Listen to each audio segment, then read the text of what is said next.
Well, here we are, semifinals competition, Red Bull X-Fighters Slane Castle. Just 4 guys left here doing battle. Look at this crowd. And unfortunately, you'll see a few umbrellas there in the crowd. We've had a threat of rain all day long. It was actually supposed to be pouring by this point. Matt Ribot versus Danny Torres, and here comes the Swiss rider. He's heading for the big jump up the hill. Wow, Matt Ribot, 4th gear pinned. That's the first time he's tried that jump, and I can't even believe he went for that thing in the rain.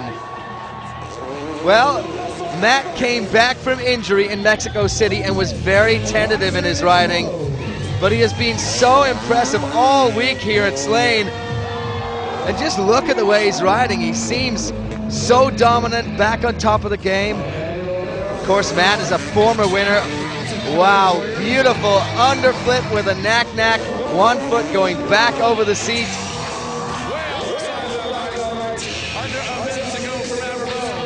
No problem on the quarter pipe. Taking a look around at where to go. Remember, 2 minutes in all of these semifinal runs to impress the 5 judges. His time is winding down. You see the checkered flag fly. Now look at this trick. Hands out, he knows he's made it. Then he's silhouetted against the castle. And check this out. Beautiful execution on the quarter pipe. And a great run for the Swiss rider. So, Matt Ribot takes the hot spot, and Danny Torres takes to the skies over Slane. And a huge super flip to kick it off and hauling down the 20-meter hill there. I think the Irish crowd seems to like that. Big rock solid in front of the 35,000 Irish fans. Well, he's into the flip tricks, but I have to say, just looked a little bit tentative there. Not the usual extension we get from Danny.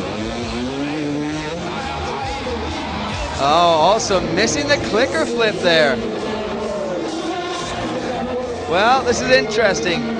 Torres has been really good all week in practice. Has showed he's got his usual Danny Torres bag of tricks, but a couple of uncharacteristic mistakes, but no mistake there. The look back or twitch whip. Looking back at Matt Ribot, who's sitting on the hot spot. Oh, wow. That was a great ending there. Dropping down the nothing to no footer. And look at this. Silhouetting on Slane Castle.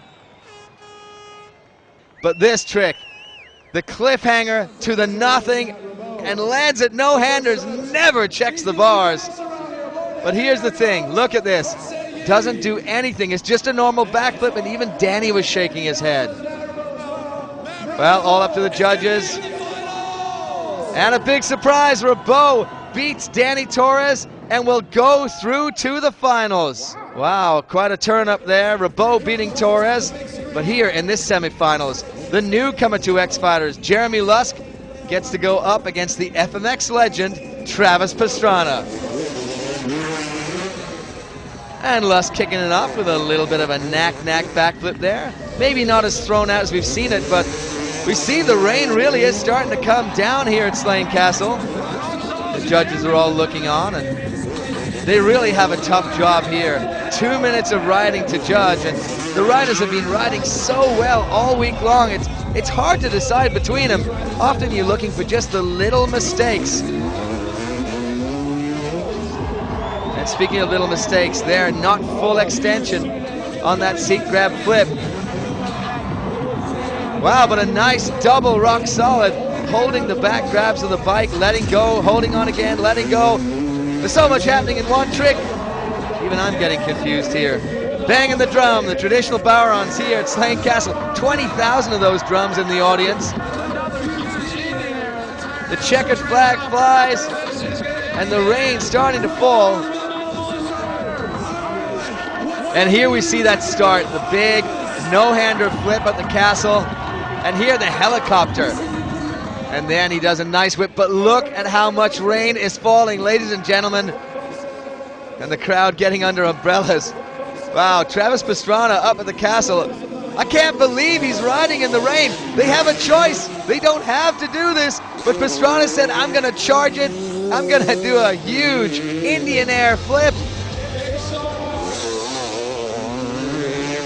Wow. This is insanity at its highest level here at Red Bull X-Fighters. Oh, nice big one-footer whip up the quarter pipe, going huge.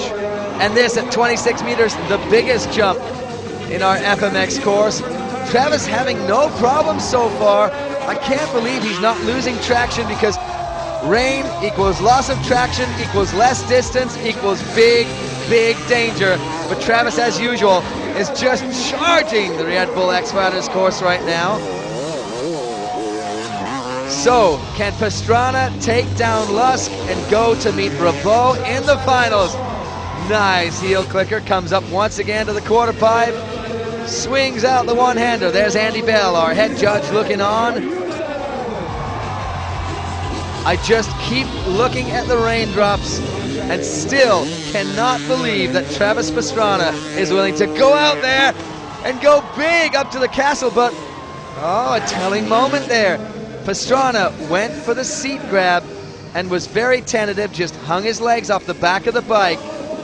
And who can blame him? Just look at this. It's practically an aquatic competition, but look at that. He lands side saddle down 20 meters of crazy down run.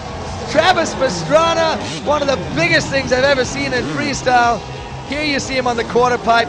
Now watch this. A little tentative grab.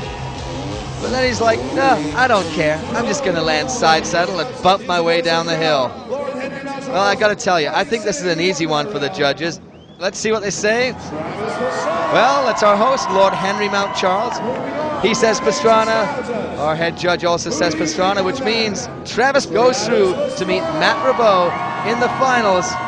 But the question is, how long will it take before we can have the finals? Because I see an awful lot of rain, an awful lot of umbrellas, but the 35,000 Irish fans are going nowhere. The Irish rain clouds proved pretty unforgiving here tonight, and the decision was made for the riders' safety to cancel the final round. So the results were taken from the qualifying round, and that determined the final placings. Yeah. For those of you that want to know what we're all about, it's like this, y'all. This is 10% luck, 20% skill, 15% concentrated power of will, 5% pleasure, 50% pain, 100% reason to remember the name. He doesn't need his name up in lights, he just wants to be heard, whether it's the beat of the mic. He feels so unlike everybody else, alone, in spite of the fact that some people still think that they know him, but fuck him, he knows the code. It's not about the salary, it's all about reality.